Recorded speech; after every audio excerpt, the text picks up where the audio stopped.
actually I'm a polytechnic student. When I did my 10th standard, so there were some family issues in my home. Feeling vulnerable that I might not have a good career ahead. I used to know about Craven College itself. Hey everyone, welcome back to eLearning Bridge. I hope you guys are doing good and staying safe. So trust me, I have received this request a lot of time where even the freshers, like even aspiring students, entry level freshers, and sometimes even experienced people asked me this question, that how can someone move from the testing or QA profile to the SD or like software engineering profile. And since practically I didn't experience these things, so probably I couldn't answer their queries really well, right? How and what kind of roadmap and what kind of process you can follow to move from QA profile to the software engineering profile. So that's why I contacted to someone who actually did it, and that too as a fresher. Like he started his career in a testing profile QA, that too manual testing, and now bagged a really good offer from a startup named as Lena.ai as a software engineer. So make sure to watch this podcast till the very end. He has shared all the important information, his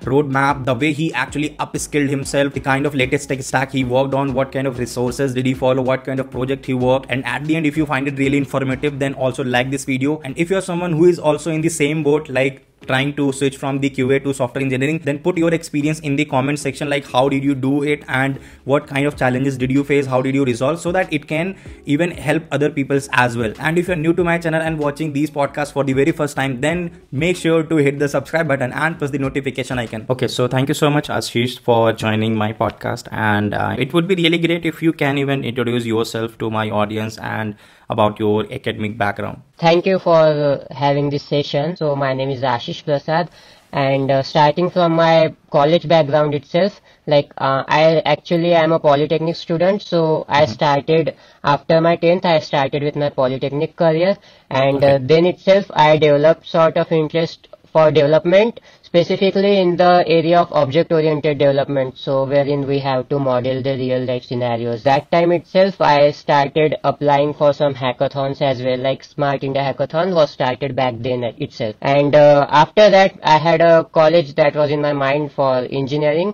so I started engineering from Ramdeva College of Engineering, Nagpur. Okay. So after my polytechnic, I had developed interest for Java. Engineering, I got the chance to work on projects related to Android development. So since Java is used for Android development, like Kotlin is also there, Flutter is also there, but I used to work on Java. So that way I started developing interest for Java development and Android development specifically. So this is some of the things I learned in my college. And after that, I worked as a Salesforce intern, and I am currently working in TIBCO, which is a product-based company, and I am working there as a QA developer, QA engineer. If you can connect that dot, like polytechnic, then engineering, and how did you spend that time, right, in the engineering college? What kind of practical learnings did you get, and what all things you were focusing that time? So in Polytechnic, though in college the learning curve wasn't that steep, I would be honest with that, but therein I started exploring more on the part of Java, as I said earlier, and so my focus was to gain more experience on the practical side. So be it exploring the areas such as AI, ML, or be it in engineering specifically, be it exploring the areas of data science.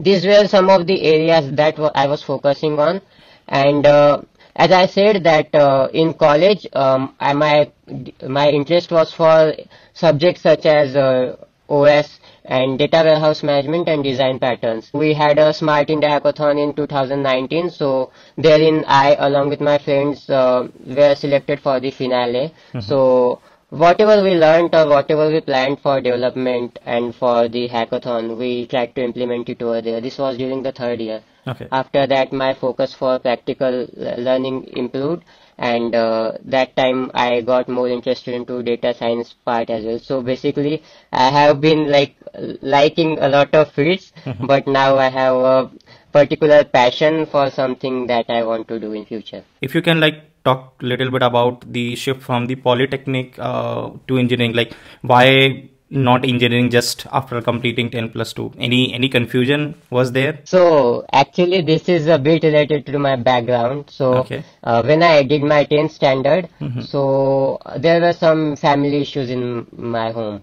So that time I I mean, I wasn't able to, follow the path of Akash coaching classes, Resonance.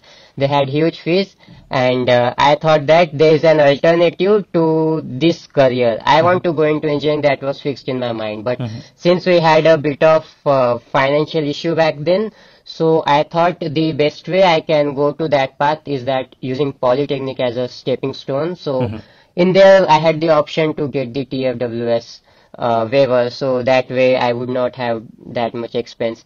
And also I thought that I could do engineering from like 12th plus 10 plus 2 in some different college, but my thought was that in Polytechnic I will still learn more things related to the field I want to go in.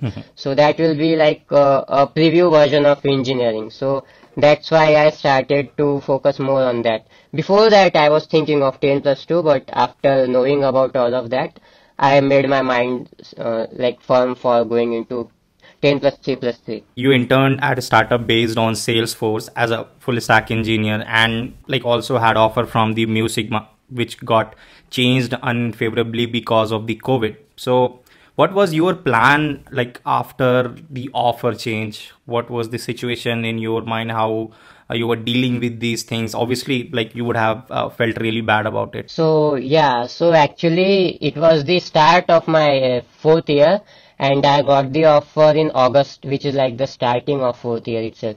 So that time, like from that time onwards, I was planning my career for data science, since Mu Sigma's role was on data science. But since it got changed, I had different offers from other companies also, like Accenture, Capgemini, but they are like mass companies. So my goal was to not go into mass companies. And so there was this thing that I got to know about Mu Sigma scenario in 2020, September 2020. So they had 4 years of plan for you. You will need to do the training before getting onboarded, and we will decide whether we want to have you or not. So I thought of going with that, and side by side applying for other companies, whichever I find a good fit for myself. I don't want to go into mass companies. That was my goal. Okay. So because I know that we might get into bench or some different thing. So that time I started applying, and that time in 1 month I got the offer from TIBCO.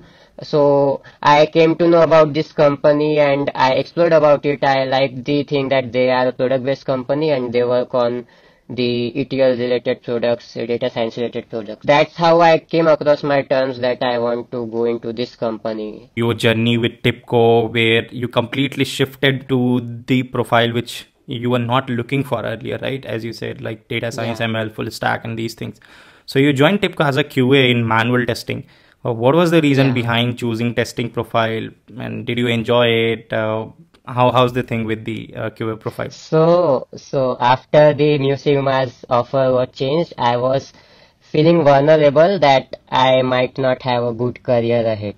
So I thought that this is a good company, at least I will have work-life balance. I worked in startup earlier, so I knew that work-life balance won't be everywhere, but I knew that this is a company wherein I will have work-life balance, and if I don't like the job, I will have ways to upskill.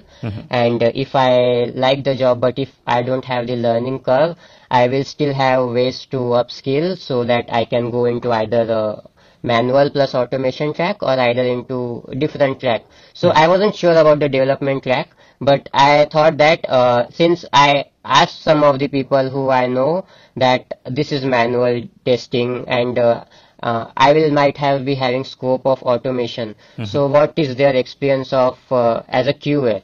So I asked people about it, and I thought since this is COVID again, so people are losing jobs. There are a lot of things that are happening unexpected. So I thought just to go with it and let's see how this goes. If it goes well, I can still upskill. If it doesn't go well, I can still upskill. So upskilling is the part of, career, I guess. So that's what I thought, that let's see how things go. Now the question is, like, when did you realize that QA profile is not working out according to your interest, right? Because you have bagged offer from the product based companies now, and you'll be shifting from your QA profile to core development like SD. How did you decide and how did you upskill yourself for your next move? Coming to your first question, that when I came across that I'm not having the good learning curve or QA is not working out for me. So in the first 2 months or first 2, 3 months, there was this learning phase in TIPCO. So wherein I couldn't really much know about QA, so I was just learning about their product and what they do, all those things. So after going into the projects, like after being there in 6 months almost, like it was February this year. So by that time, I kind of asked my manager also on the scope of other projects like automation. So he pushed me in one automation project as well, but it didn't seem the way I thought it will be. Like it was a database automation thing. It wasn't like something I have to write scripts on. So it was like scripts are already written, most of it. So I realized that there might not be much scope in this area. Though I upskilled a bit on QA as well in January to February span, I applied to some companies also like Amdocs and Dassault for automation roles. But they didn't plan out well since I didn't have enough projects. Okay. So then I thought like SDT or automation is not working for me.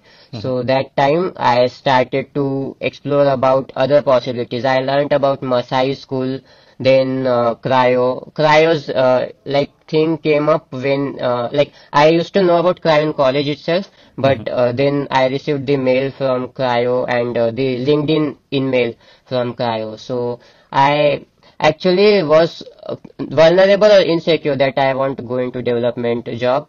So there I saw the fellowship program, so which guaranteed job security or job placement. So that's how I thought that if they are guaranteeing it, there is a chance that even a QA can become into development. The add-on question would be like, while moving from QA to SD role, right? Companies would have been looking for real world projects, and for you, like it was your career start. You were in the QA part from the beginning, so probably didn't get much exposure on building those real world projects or gaining real world exposure of the latest tech stack or technical skills. So like, how did you cover and prepare these things? So if you can just elaborate it, that would be really great for the audience. So when I came in touch with Cryo, I had some sessions with the Cryo mentors and Cryo founders. So they showed the resume that are expected by the companies that want a SD or software engineer. Okay. So I saw the resumes. There were like lot of projects, like 5, 6 projects at least, which were like all hosted on the live site, so recruiters can go through it and all. So I realized that in order, if I want to go into the development profile, I need to have this sort of projects. So after discussing with the mentors at Cryo, I came across the projects that they will be asking us to make. So that way I enrolled to the Cryo Fellowship program, and there was a bridge that we want to cross. QAs are not so good at DSA, specifically in their initial years. So I had to cover the DSA part. So for the first 2 months here, I worked on DSA part, strengthening it, and then doing the lead coding stuff. After that part came the part of projects. So in Cryo, there were like 4 or 5 projects that were planned out for us. So doing it, like there is the motto of Cryo, that learn by doing. Yeah. So when we do things by doing, when we learn by doing, so we get to have more exposure to things. So that way I started working on projects, and once I like completed the projects, I started deploying it to Netlify and adding it to my resume. And also I kind of started exploring the resources of Cryo, and also there are like projects on Udemy as well. So apart from what I can learn from Cryo, I thought to explore more on Udemy as well. So that way I will have more knowledge and apparently more projects as well. So that way my profile panned out to be, I had like almost 5, 6 projects on my profile, and there was one hackathon also, or small competition of Cryo, where we have to make something in few days. So that also I did. So that also became a project for me. So all these things were like the part of my plan and became the part of my resume, which helped in clearing the rounds. Next question, Ashish, like finally you will be joining Lena.ai very soon. So based on your experience, like the hustle you have done moving from QA to SD profiles. So in like shorter sentences, if you can explain like how easy or difficult for someone to move from QA to SE profile. So the thing is that it's not actually difficult. It depends on your continuity and how you plan your path. So you need to have that continuity. So if you have it for like 5-6 months, you have the discipline, you can definitely switch to other path, be it QA, be it SRE, any of the profile. So, and the thing is that once you have the projects, once you start learning things, you will gain the confidence. Yeah. And upskilling is the part of life, I would say. So, be it any role you are at, you still need to upskill from time to time to be in industry. So it will be easy, but you need to have confidence and projects. Also, Ashish, was there any moment like when companies rejected your profile for the software engineering role because of your like previous profile, which was QA, and they said, "Oh no, you are not working in the SD role, so probably we won't prefer you." If something happened, if yes, then what was the feedback from the recruiters? So before, like not like specifically for SD, but for SDT also, despite I was from QA and I had experience of automation, still companies didn't like clear my resume or accept my resume for SDT roles. Okay. And on basis of like in comparison to SD roles, I was actually starting to apply for SD roles only after I started on with Cryo. So like after I had my resume ready with Cryo, I mean I was able to get to the companies, like I got call from big companies also like Nagaro and Gojek. But the thing is that I already chose my job, which is with Lena, so I am going forward with this one. But in case of like SGT, I can explain that I didn't have the projects to explain my skills. So if someone is having similar thing in SD scenario, that they don't have that way of projects or confidence or technology exposure, so they might be rejected for their SD role. So I'll wrap up this session with one last final question, Ashish. That would be like, what would you advise to those freshers who are confused about job profiles in the beginning of their career? Because this happens, right? Even happened with me. It would have been happened with you. So what would you actually advise them? Often this question comes in my LinkedIn also. So I will say that the first job that you do doesn't determine your whole career path. So you can always change your career. You can always try different career, whichever suits you the best. Yeah. Be it development, be it like any of the career path. So if you are stuck in some role in your first year which is not going as your expectation, you can still upskill, you can still do projects, you can still learn, do the lead coding, do the projects, meet new people, join different communities. You can still upskill and you can easily make a switch. If I could do this QA transition, so you can definitely do it. Anyone can do it. So Yeah. it's not a big deal at all. And yeah, I have one line to say that first job is not the end of the world. So there's always a lot of possibilities. It's like the analogy of fishes in the sea. There are like lot of fishes in the sea. So you just need to tackle your way to find one. Once anyone, like if any QA is going to different company as a developer, so there also he may face challenges which will be different to those that are SD, like switching like a SD. So there also you will need to do lot of hard work. Yeah. So that's one thing that you just need to do hard work. So I am also anticipating for what comes next, but I'm preparing myself for it. So thank you so much, Ashish, for this wonderful information and for sharing this wonderful experience with the audience. I hope it will definitely like influence the people and it will inspire the folks who are watching this video, because there will be a lot of people who are stuck in one profile and trying to take that move, but somehow it is not working out for them. So probably you can also just take some hints from the path which Ashish followed. So that's what we had for this podcast. I hope you guys would have enjoyed it. So from my side and from my audience side, thank you so much, Ashish, for joining the podcast. Thank you, Shashank, and thank you for all of you to listening to this. I will see you guys in the next weekend with another amazing podcast. Till then, just stay safe, stay home, take care of yourself and your family too.